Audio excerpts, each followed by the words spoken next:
I just want to say that he's been a part of my sobriety since I first came in, and the longer that I'm here, the more I appreciate all the hard work the people that have stayed here for so long do.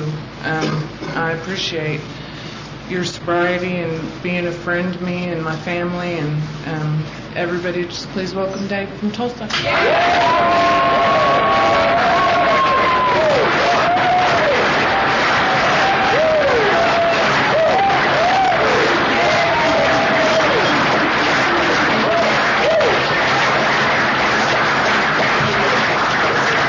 Hi everybody, my name is David Bray and I'm an alcoholic. And my sobriety date is January 2nd, 1981, and for that period of time I am very grateful and I appreciate Jennifer giving me a call and inviting me to participate in your meeting of Alcoholics Anonymous. There was a long time when I got to AA that I didn't think it was a privilege. I didn't think anything about it. I thought this would be a place I'd only be for a few days, get the heat off, and get back out there. I had things to do. And that was a little over 22 years ago, and I don't think I would have ever imagined myself when I came in that I would have volunteered to wear a suit coat on a 90-degree afternoon and stand up and tell you embarrassing things about my life. And yet today I recognize and realize that these are the very things that allow me to be given the life that AA has given me. I think it's real important. You know, there's a lot of people that shared on the birthdays tonight. I want to wish all the people that have had their birthday, Tim, Scott, Daniel, Leslie, and Jamal, happy birthday. Happy birthday in Alcoholics Anonymous. For a long time, my parents didn't understand that in today, my AA birthday is the most important day that's on the calendar. And not because it's about me, but it's about the day that for whatever reason, God gave me my life back. I was born on the second day of August, 1960. And from that day to the second day of January, 1981, I screwed it up. And by the time I came through the doors of Alcoholics Anonymous, man, I was one flaky person. And I did not understand that I suffered from an illness. I did not understand that I had alcoholism. In fact, if you would have asked me, if you would have hooked me up to a lie detector test on the second day of January 1981 and said, "Are you alcoholic?" I would have said no, and I don't believe the machine would have registered any different. Because I didn't know what I suffered from until I was here long enough, and you described and explained to me what the disease of alcoholism was. I didn't see Jamal when he was 12, but I 12-stepped him when he was 14.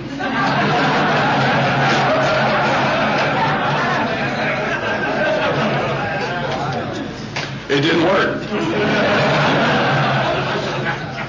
Yes, it did. I stayed sober.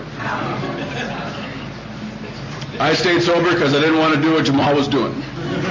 I had already been doing it a long time before I 12-stepped him on that day, and 5 years ago, he walked into the Going to Any Lengths group like Byron described, walking with the aid of a cane because somebody tried to fillet him. You know, when you steal somebody's money, they'll try to fillet you. Whether you're on the north side or the south side or any other side. They don't, you know. People found out in AA, people want their money back.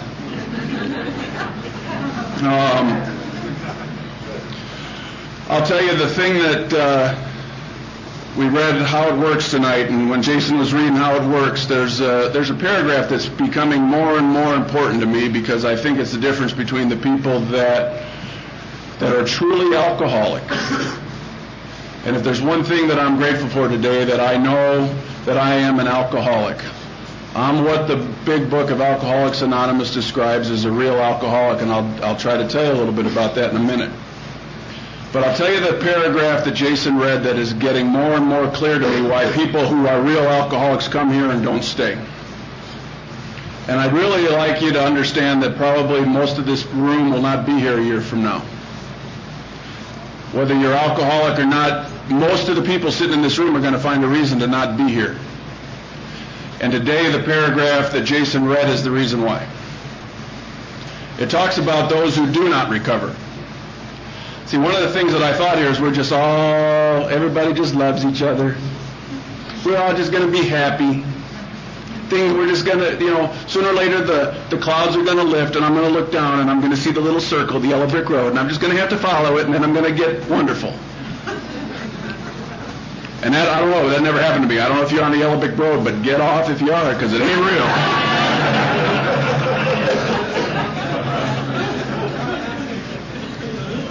But the paragraph that Jason read was this. It says, those who do not recover are people who cannot or will not completely give themselves to this simple program.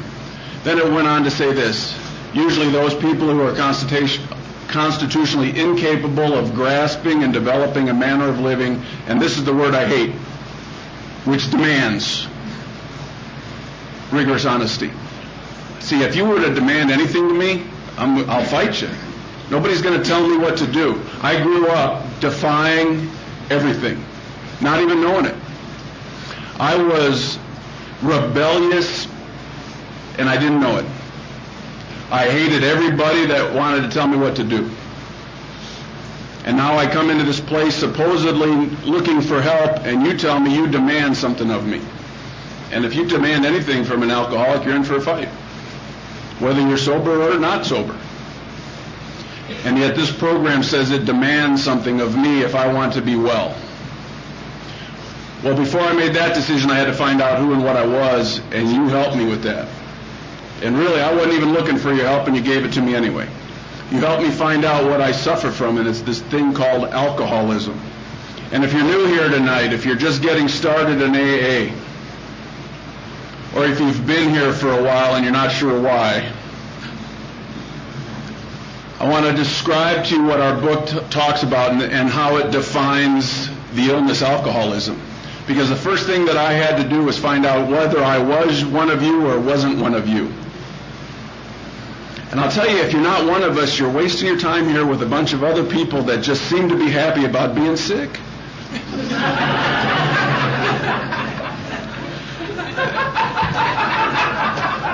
And that's crazy. So the first thing it says is we alcoholics are men and women who have lost the ability to control our drinking. So from that, I've been helped to understand that there really are two types of alcoholics. That's all we got here. We've only got two types of alcoholics. We got some women alcoholics and we got some men alcoholics. And that's all we got here. We don't have little ones and fat ones, because I tell you, if there was fat AA, that's where I'd be, Because you skinny people don't understand fat AAs.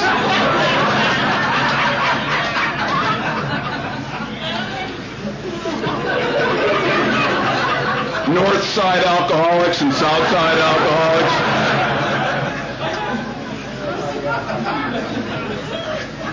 Rich alcoholics and poor and smart and stupid.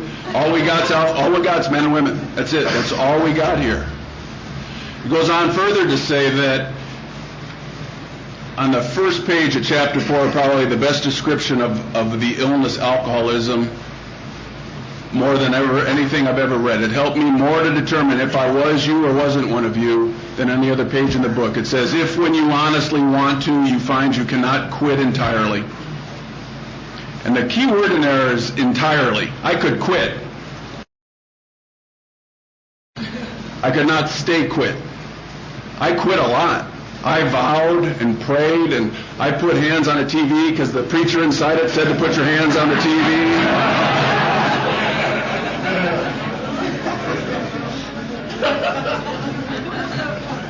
But I always found a reason to take the next drink. And then the second part of that statement was, or while drinking you find you cannot control the amounts you take. You're probably alcoholic. I'm glad I'm in a place where you read the book, because the information is in there. If you're not sure, it's kind of a silly place to be, coming to a place where you're not sure why you're coming. And I'd like to alleviate some of that confusion. Because I know we don't try to hide anything around here. This is Alcoholics Anonymous. That means in the room there's going to be some alcoholics. And what we try to help each other with is how to recover from the illness, Alcoholics Anonymous. The doctor said there was also one other thing, and I understood this, because I'll tell you, this phrase that the doctor's opinion uses, I'll tell you, if you're talking to a real alcoholic, they understand it. If you're talking to a non-alcoholic, I don't know if you've ever seen, when you're trying to communicate, when you're talking to, if you've ever seen a dog and you're trying to say something to the dog and the dog kind of, you try to describe the phenomenon of craving to a non-alcoholic, and that's the look you're going to get. Huh? See, I have the phenomenon of craving. I didn't know it. But the doctor's opinion says that that's the thing that separates me as an alcoholic from the non-alcoholic. And in fact, it says people who are hard drinkers never get it. Hard drinkers can find a reason to stop and stop. Moderate drinkers can find a reason when they want to stop, they stop. They could take a drink and, oh, I better not now, I'm driving later. I don't get that. You haven't lived until you have a beer in between your legs. Try it. Oh, that's good driving. I drive fine. No problem. What I found out, though, is that because people who came before me in AA that were students of our book, Alcoholics Anonymous, when I got there, they could share that information with me. So if you're new here tonight and you don't know, find somebody who's a real alcoholic that's worked those steps. Ask that guy to help you find the information in our book, Alcoholics Anonymous, because I'll tell you, if you're not sure, this is a tough place to be. If you're not sure, I don't really know why you're here. But I'll tell you one thing. What I have also found out is very, very few people come to AA by mistake. Even not trying, they don't come here by mistake. You know what? I've never one time thought to myself, I think I'm going to run down to Alcoholics Anonymous just to see what those people are like. I never one time came here on a volunteer basis. And yet when I found out what I am, who I am, and what I suffer from, most importantly, when I found out that you have the answer. And I found the one person, and that person I started calling sponsor. And for whatever reason, that person that I have today as a sponsor, and I've had 4 men as my sponsor, and 3 of them have died. Now I'm on the 4th, and I'm trying to keep him alive. All right. But I've had 4 men as sponsor, and the common characteristic of each one of those 4 men is this: is their voice has always been louder than the committee that I have stuck between my left ear and my right ear, trying to kill me. And I didn't know that that's a big part of my problem. I grew up in Chicago. My father played professional athletics. He was in the Chicago Cubs minor league system. Blew his arm out before he got any further. But as growing up, I've got 2 older brothers, and sports was always a big part of our family. And right away, I thought, man, I'm different. My 2 brothers were pretty good athletes. The middle brother was always the best athlete. He was a letterman in baseball, basketball, and football in high school. And I was fat. I don't run very fast. I'm gravity challenged. When I try to go up, I come down very fast and hard, and I take up a lot of space. I'm on record in a couple of places for the longest singles in baseball. I mean, I hit 400-yard singles because, man, that from the distance from home plate to first base, it's a long way. Went out for the football team in high school my freshman year because that's what Braves do. Braves go out for football. So I go out for football, and man, right away I found out I had a problem with my back. I've got a big yellow streak right down the middle of it. I don't like getting hit. Some guy wants to run, hey, take off, buddy. Coach frowns on that. When they find out about that, they put the fat guys in one place on the line. Right? You're just stand there and take up space. So that's what I did. And I remember about the last week of football practice, the coach comes up to me and goes, Bray, for a guy like you who's been to practice every single day this year, you're without a doubt the worst football player I've ever seen in my life. He was right, man. I stunk. So I took up golf. Now, this is an interesting concept for a guy like me. I found out pretty quickly that I played golf very well. And it's a great sport for a guy like me. When you hit it, you have to run after it.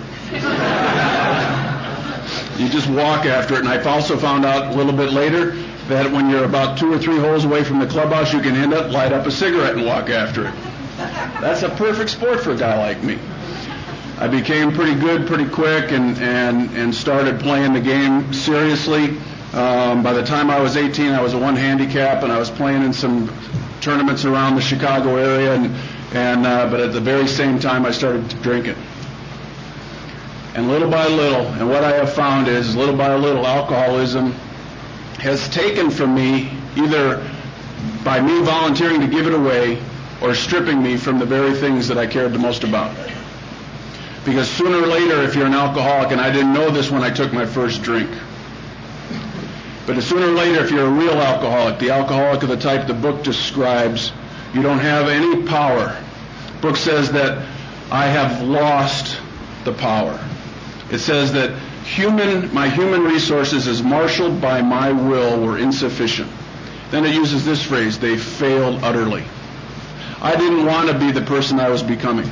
I wanted to not get up and need to drink to get out of the house, and I'm 18 years old.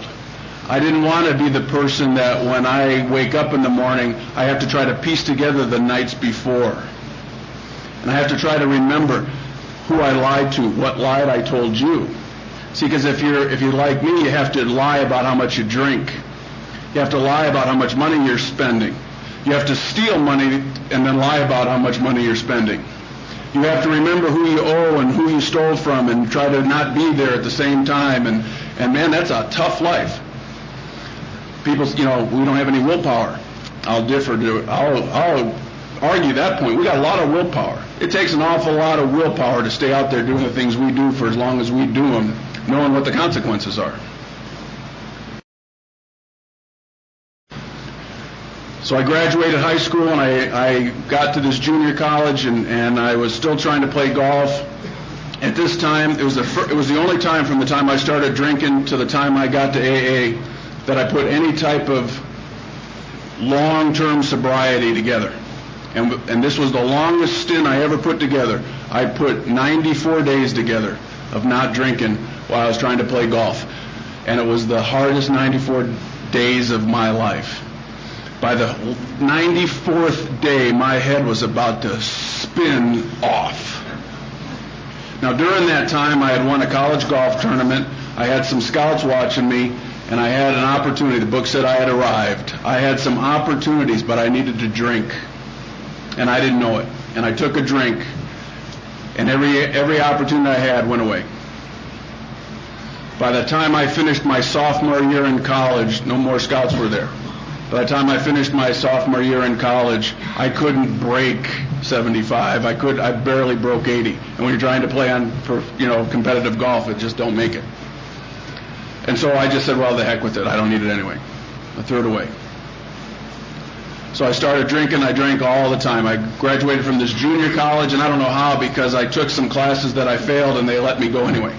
I love our educational system. Fail, okay, pass. F means pass. That's great. I love that.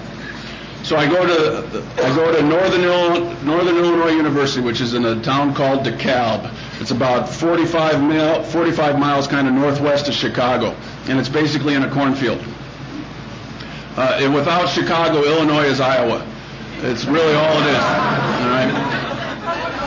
And DeKalb is really just right in the middle of the cornfield, and they plowed out a bunch of the acreage and put up the university and some bars, and that was DeKalb.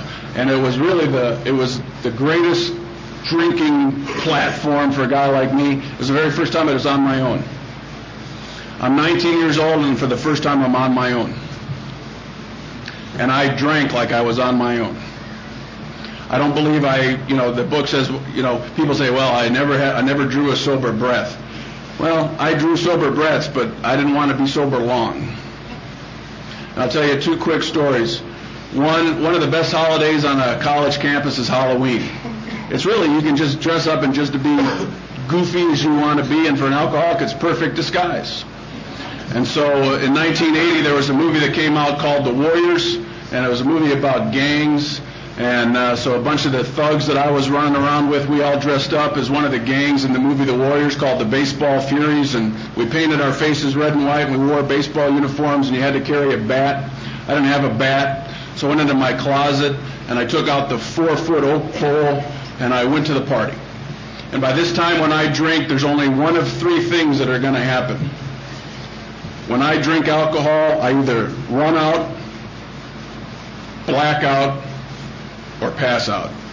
And that's it. Those are the only three endings when I start to drink. And this is a night that I black out. And the story that was told to me is that a group saw me about 3 o'clock in the morning walking in a direction that wasn't in where my house was, and they grabbed me and they took me to the apartment that we were living in. And when I got into the apartment of our downstairs neighbors, the thing that they told me was, as I walked in, I only had about that much of my closet pole left, and they said, "Ooh, I was hurting people. And I don't remember any of that last night. So for about the next 3 days, I was fairly scared. I started looking in newspapers for stories. Most universities have a college paper. They normally list all the crimes of the nefarious thugs. I'm looking for a story in there about some guy dressed up in a baseball uniform with a painted red and white face hitting people with a closet pole. And I don't find anything. And after the third day, I do what I've done with every episode of my life like that. I dismiss it. If they were there, they deserve it. And I just stop thinking about it and I start drinking again. Our apartment was, I don't know if you can have an alcoholic apartment, but ours was close. If there was ever such a thing as an alcoholic apartment, we lived in one. The kitchen, any plate, glass, cup, saucer, silverware, there was nothing in a cupboard. There was nothing neatly stacked. It was all on the counter, covered with various lengths of food. Some of it may be fresh. Some of it may be a year old. I don't know. It was bad. Some of it floated in the sink with the gooey water. In our apartment, paper products, they all interchanged with each other. You could use one of three paper products for any other source. Paper towel,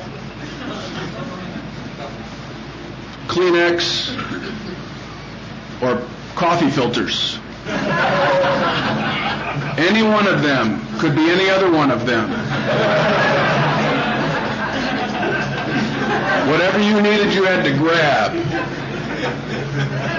The carpet we had so many get-togethers. Everything that was humanly possible spilled or extracted was on that carpet. I won't go any further other than just to tell you it had a nice little glaze and that kind of alcoholic crunch to it when you walked across it. One morning in late November, I came to and my face was in the carpet.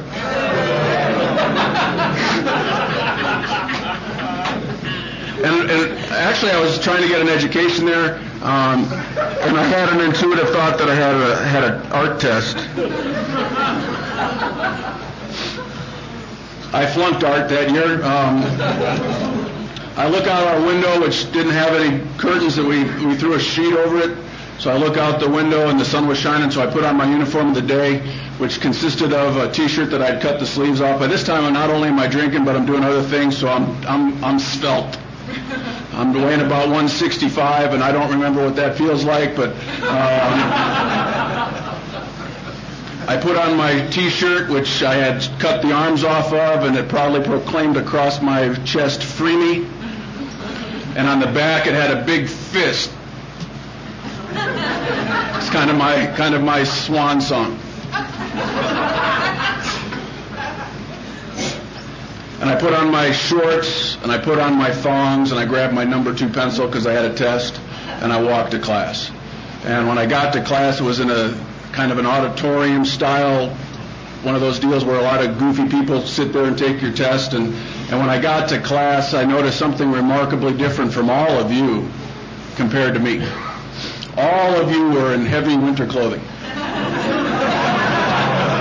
I'm not talking about windbreakers. I'm talking about the heavy coats. And back then, it was the big Montana cow coats, man. There was the big things like that, and the scarves and the pullover mask where just the eyes show, and big gloves.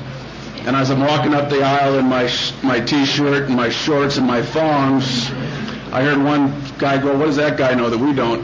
And I just walked up the aisle, and I took my test, or flunked my test that day, and walked home. And the thing that I noticed was it was a lot colder going back than it was coming. So I get out of school that year, and I come home for the holidays, and by this time my parents, they had doled out all the money they could dole out, and there's 100 stories of me abusing the rights that a child has living in his parents' home. I don't know how many stories I could tell you. I'll just tell you the fact that by the time I got home from that semester, they had had enough of their son. And between the Christmas holiday and the New Year's holiday, my parents were invited out to one of my dad's parties, company's party, and they went. And I thought this was a perfect opportunity to have one of those little Hallmark moments where you call about 3 or 4 close friends, and you sit by the fire, and you drink Michelob, and you go, "It doesn't get any better than this, baby." Unfortunately, I invited 4 people, and it's like 98 showed up. And one more time, my parents' home is laid waste by this gang. And this is a night that I pass out, and I pass out over in the corner, and I'm a heap, and my parents' possessions in their home is destroyed. And you come to in a place like that, and you try to put it back together, you try to make it look as presentable as you can, and you can't, because how can you put stuff back that was supposed to be there, that isn't there now? And the very next day, I had the last talk that I had with my father prior to coming to Alcoholics Anonymous, and the last thing he said to me is he looked me in my eye and he said, "Dave, with a son like you, I don't need any enemies." This wasn't the 1st or the 10th or the 25th or the 50th time that I had abused the right to live in his home. I don't know how many times that he had come home and seen me passed out or drunk or lying in a puddle of my own vomit. And I'm 20 years old. And for whatever reason, on that day, the 2nd day of January of 1981, he looked at me and he said, "You know what, we're done. We can't stand it. We want you gone." And then he asked, "What is it? What do you need? What do you want to do?" And the words that came out of my mouth at that moment had never come out of my mouth ever before. And I simply said on that day, I said, "If I'm going to stop drinking, I'm going to need help." And I don't know where that came from, because I've never, ever asked for help ever before. Because that's the way we were raised. You don't ask for help. So they whooshed me off to a treatment center. And treatment has nothing, not one single thing to do with my recovery. They dried me out. They gave me my $10,000 big book and whooshed me to a halfway house. I don't know what it was halfway to or from, but I lived in this halfway house for about 4 months, and it had nothing to do with my recovery other than the fact that they made you go to AA meetings there. I didn't start recovering until I started working your steps of Alcoholics Anonymous. Until I started working your 12 steps of Alcoholics Anonymous, I couldn't have what you have. I don't get the 12 steps of Alcoholics Anonymous in a treatment center, in a counseling session, or taking Prozac. I get the recovery program of Alcoholics Anonymous when I start working the 12 steps of Alcoholics Anonymous. And for that I found out I need a guide. I don't know about you, but the first time I read the book, I didn't understand much. I read Bill's story probably 3 times, and I swear the only thing I got out of it, Bill's story, was they played golf. That was it.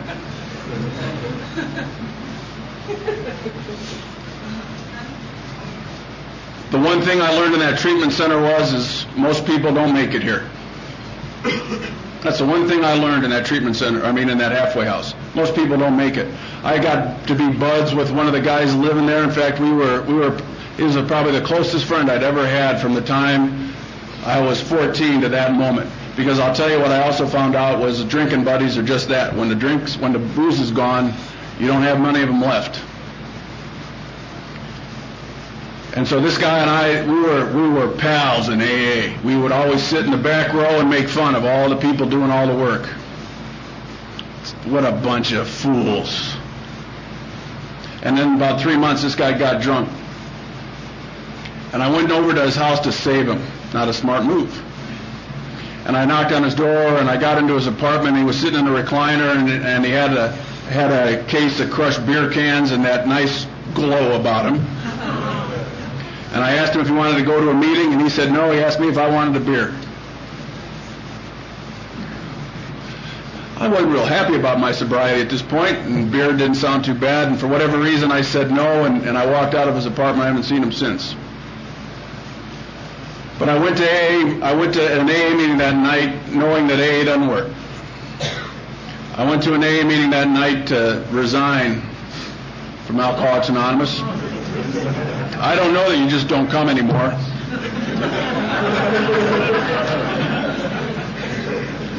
So the guy that was leading the meeting was some type of discussion meeting, and I was preparing my exit speech. And I had eloquent language back then. I'd just come off the street, and so most of the language I had consisted of 4-letter words and long phrases beginning with mother.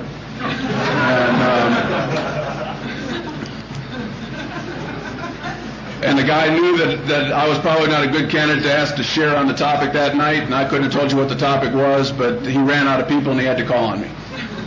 And for about the next 4 or 5 minutes, I unleashed a roll of profanity and disgusting verbiage in a meeting of AA that should never allowed to have been taken place. I told you all what a bunch of losers you were. I told you that your silly program doesn't work. I'm cleaning it up here. I told you you're a bunch of mindless sheep. Your program doesn't work. AA doesn't work. My buddy's drunk. And oh, by the way, I want my money back. I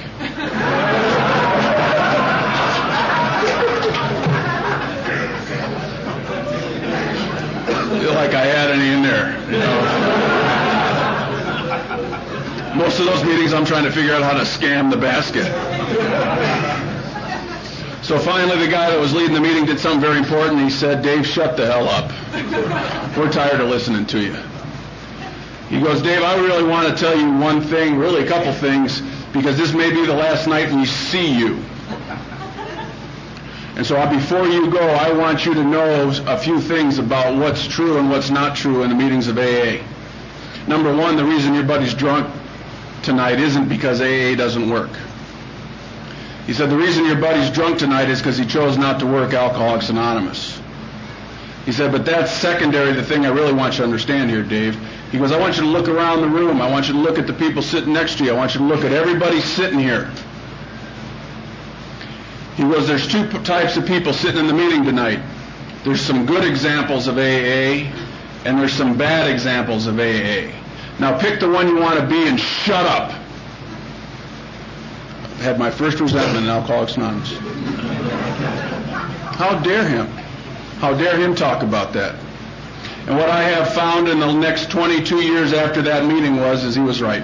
There's good examples of AA and there's bad examples of AA. And I'll tell you what I will watch in my group, and I bet you watch the same thing in your group. About 10% or 15% of the people do 90% of the work around here. And I'll tell you the difference. The people that are doing the work are the people that are desperate. People that are doing the work are the people who want to be sober. And the people sitting on the outside watching everybody else doing work, still trying to figure out whether they belong here or not. And my prayer for you is if you're one of the people not working, I pray that you find out you belong or get out of the way. Because this isn't a place where my first conception of AA is we should just all get along. We should just, isn't this a place where we just love each other? Where we just get along? God, you want me to do what? You want me to be there when? I thought this was about everybody gets to do what anybody wants, just don't drink. Put a plug in the jug and don't drink and be happy about it. Well, I know one thing, I hadn't had a drink and it wasn't any better than it was when I was out there trying not to drink out there. And what I found out was, I finally found a man who started talking and teaching me about Alcoholics Anonymous. And what he taught me is that not drinking has no effect on alcoholism. Not drinking, in fact, makes alcoholism worse. And in our book, Alcoholics Anonymous, in that first section of our book, The Doctor's Opinion, it describes me sober, irritable, restless, and discontented. And it says, and I'll stay that way until I can experience the sense of ease and comfort. It doesn't say I get ease and comfort by drinking. I don't get ease and comfort. I get a sense of it. And that is the delusion that I'm under. The delusion is when I drink, things get better. I don't have denial. I have delusion. I believe lies. And most of them are the ones I've told myself. I believe every lie I've ever told myself. Because if at the other end of that lie is a drink, it's all worth it. And if when I wake up in the morning and I have to piece together that night or that day before and those people I've lied to or hurt or harmed or committed some act of violence on, it doesn't matter because it was worth it. Because for that moment, I have shut off the insanity of my brain. And now you come here and say, don't drink, and I want to hit you. What do you mean, don't drink? It's the only thing that makes me allowed to live somewhat happy. And what my sponsor today tells me is, unless I learn to live with some degree of contentment and happiness with you and with me and with God, I'm going to drink again, period. That's alcoholism. And the only way I'm going to find a way to learn how to live happy with you and with me and with God for an alcoholic of my type, and I'm assuming alcoholics of your type, is those 12 steps, and I didn't realize it. In the same paragraph in the doctor's opinion, it gives us the either or, and he puts it in plain English. It says, if a guy like me doesn't experience an entire psychic change, there's very little hope of my recovery. It's just that simple. Now that kind of sounded mystic. Psychic change. How do you go get one of those? Do I got to call Miss Cleo?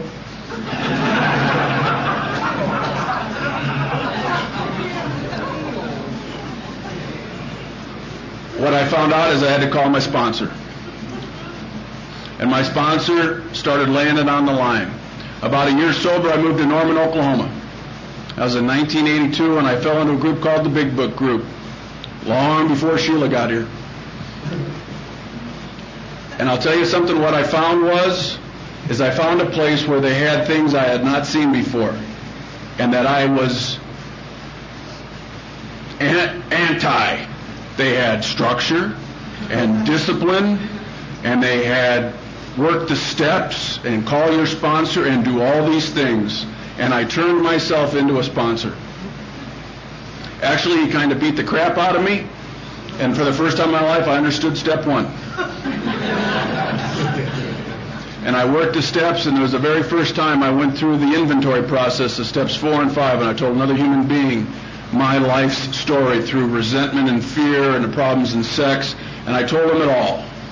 And the best description I've ever heard of an inventory was, when I'm out there in active alcoholism, I don't know how to handle life. And I start collecting crap. And I don't know what to do with it. And I don't know how to process it, so what I do is I just ignore it. And you carry enough of it for a long time, you got to drop it. So I open the back door and throw all the crap in the back and shut it. And I did that for all the years of my drinking.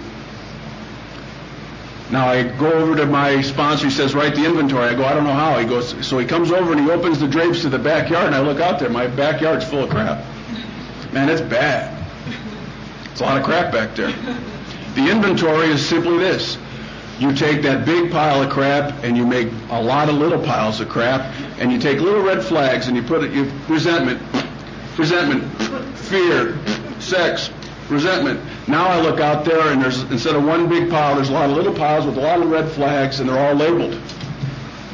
Now the fifth step is getting somebody stupid enough to go out in the backyard with you while you tell them about every little pile.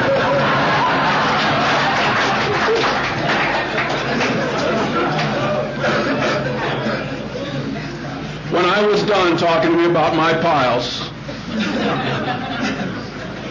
I was sure that I'd get to one or two of those piles and he'd say, man, Dave, you know, AA, it's full of really the scum of the earth, but we didn't have people like you in mind, and you got to go.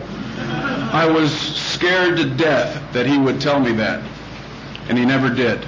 In fact, I got to some of my worst piles, and he told me about his worst piles. And for the first time in a long, long time, I felt like I belonged. For the first time since I can't remember when, I knew I was home.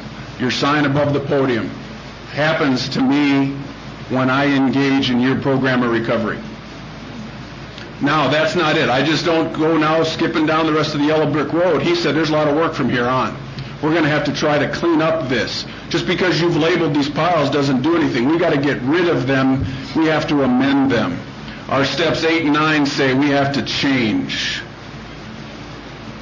And what I have found out is that's a demand. I either change or I go back out and try it all over again. I either have to change the way I live or I have to drink again. Because if I keep doing the same silly actions and I do the bad actions, then that day, whether I drink or not, I wake up with the same feelings. Shame, guilt, remorse. I'll tell you, the harder inventories are the ones I'm doing now sober. I don't have anything to blame it on, except just being selfish and self-centered. Page 62 describes me, and I didn't realize it. How can a book written 21 years before I was born have the answer to my life? And since I've been here, what I have found is there has never been a problem I've come up against that, from the doctor's opinion to the end of page 164, hasn't had the answers to my life. And that man wrote out exactly what my problem is that I'm selfish and self-centered, that I'm driven by 100 forms of fear, self-delusion, self-seeking, and self-pity. And my sponsor adds a sixth, self-serving. And that is the root of all my troubles. I have this constant companions, my very own six-pack of self.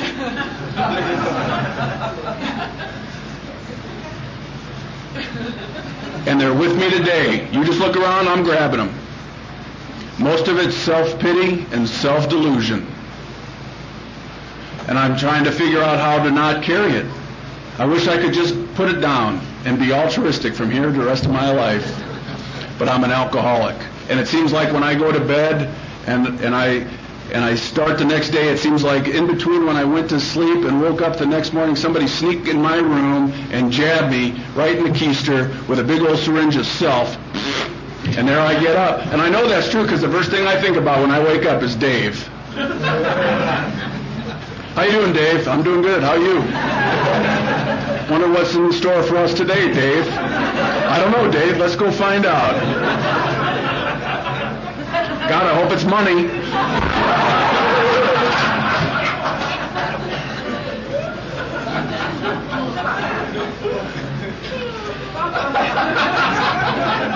It's hard to live inside my head. I don't know if you've got a head like mine, but if you do, man, I feel bad for you. The only thing that keeps me somewhat sane is I go to 4 meetings a week. On Monday night, Wednesday night, Friday night, and Saturday night. And that ain't enough, so on Tuesday night, all the people I sponsor call. And just for good measure, on Thursday night, they all call back. On Sunday, I got to go the whole day with Dave and my wife, and we try to just be nice to each other so we just don't think about ourselves. I don't know about you, but I've got a head that just, it's like a vortex of self. It just sucks in on itself.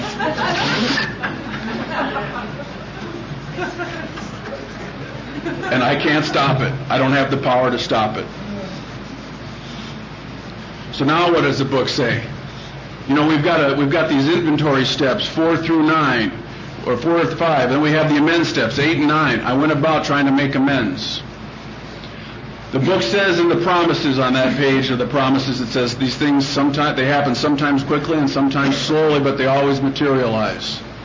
I went and made amends to my mom and my father, and it wasn't right away that they took them. In fact, through the years, what I had to do is I had to watch. And on my 15th year AA birthday, my wife got sneaky and she flew my mom and my father in for my 15-year AA birthday, and they got to see Alcoholics Anonymous at its finest. They got to see AA well represented, and they got to hear some of these AA folks talk well about their son. And my mom cried.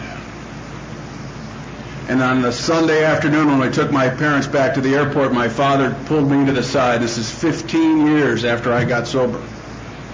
And on that afternoon, on Sunday afternoon, he pulled me aside and he said, "You know, Dave, there was a time when I thought maybe you had a promising golf career, but after this weekend I know that you've been called to a higher order."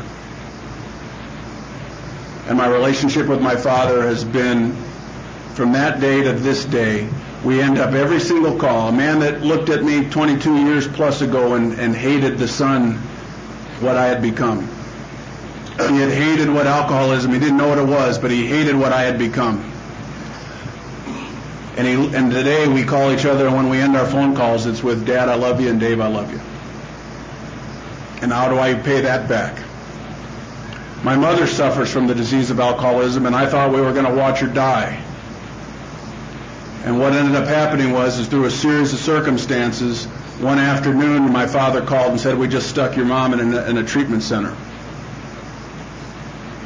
And that was in January of 1993. And in January of 1994, I stood up in a meeting of Alcoholics Anonymous in Sarasota, Florida, and I got to hand my mother her 1-year sober medallion. And in 1998, I stood up in a meeting of Alcoholics Anonymous in Sarasota, Florida, and I handed my mother her 5-year sober medallion. And last January, my mother and my father came to Tulsa, and I stood up in a meeting of Alcoholics Anonymous, and I handed my mother her 10-year sober medallion. My father got up in that meeting, and he thanked Alcoholics Anonymous for his wife and his mother back, or his wife and his son back.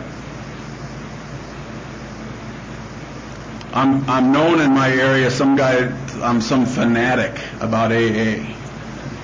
And to that I plead guilty. I'll tell you, the one thing that I know today is there's a power in the 12 steps of Alcoholics Anonymous, and there's a power in the fellowship of Alcoholics Anonymous that is undeniable and unmistakable if you join us. And what I have found is the only people that seem to be willing to join us are the people who have had enough. For the last, it'll be 18 years in August. For the last almost 18 years, I've been married to Susan. And we met on AA campus. And we got married on the 3rd day of August in 1985. And from that August through this year, every year at the Canyon Conference, for those of you that you attend, there's a little chapel on the grounds. And we've given pretty much our life to AA and Al-Anon. I sponsor a bunch of guys in AA, and she sponsors a bunch of gals in Al-Anon, and our home is always full of you. And we've got a big room and our piano room, and it's full of all your pictures. It's full of all our moments in time where you've given us the privilege of sharing your life with us. And our life is rich. And our parents, they don't understand. Our families don't understand what we do. They come into town, we say, here's the remote, see ya, we're going to an AA meeting. Susan was talking about Tammy's family came in, and we don't know them. We just handed them, here's the remotes, here's the keys, here's the refrigerator, have at it, we're going. Our lives are full because of you. Every year we go into the chapel on the grounds of the Canyon Conference and we renew our vows. We stand up we say a third step prayer on our marriage every single year, and we stand up in that little aisle and we take our wedding rings off and we remarry each other. And we realize today that God's the reason that we're together. We realize for whatever reason God put Susan and I together, and that we, in essence, offer our life as a married couple to this magnificent fellowship. I don't know of anybody who lives a better life than I do. And you've given it to me. Everything that I have is what you've given me. And the only price tag is that I'm willing to give it back. One of the men that was my sponsor was a man by the name of Jim Shaw, and he taught me more about being an AA member than any man that I've ever met. And we had to watch Jim die of cancer, and the last conversation I had with Jim prior to his death is I went out there in February, and he died in May. I can't believe it's 7 years. And I went out there to thank him. I went out there to thank him for the life that he'd given me. How do you say thank you to the man that gave you the key to living? And I went out there and I looked him in his eye and I told him how much I loved him and how much I cared about what he had given to me. And he said, "Partner, I know." He said, I've carried this thing for almost 30 years, and I guess my time's done. He said, "Now it's your turn." He told me not to water it down and to get along with Calvin. Calvin and I had a kind of a love-hate relationship going. He always was on my time for some reason. But Calvin and I were good friends in Alcoholics Anonymous. And that man, Jim Shaw, taught us what it meant to be an AA member. If you're brand new here tonight and you're uncertain, my prayer for you is that you find out, are you not one of us? And if you are one of us, then the further prayer is that you get busy in this program called Alcoholics Anonymous. There's no quick fix here. It's a design for living. We have to live it. We have to practice these principles. You've got a great group. Just join in. Thank you for the privilege of allowing me to share.